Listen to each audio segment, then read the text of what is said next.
business cycle for you to conclude a written contract with Magic Billion is about 10 to 12 months from the time you start and the initial contact conversation. with them.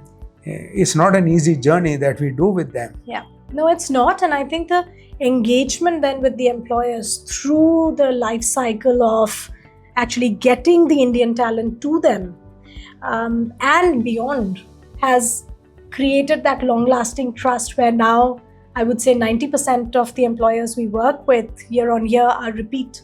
So they have a good experience with the talent that we send out, which is also testament to the kind of talent we send out. Yes. It's really, really good, hardworking, middle-class Indians who really want to make it for themselves internationally. And one of the fulcrums around which this kind of high-quality talent that we send across rotates is the way you do a competency mapping. Because, for example, a welder whom we are sending to Belgium would be similar to a welder in India, but there would be some differences.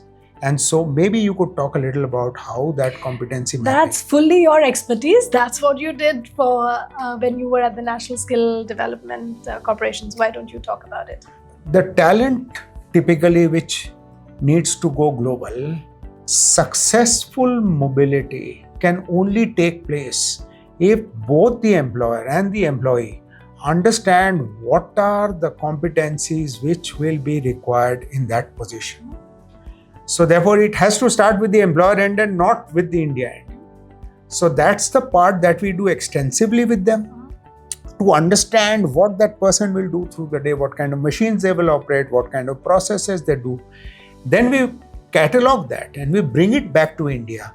And then when we invite candidates from India to apply, then we map their competencies and we only take in people who are at about 70% match.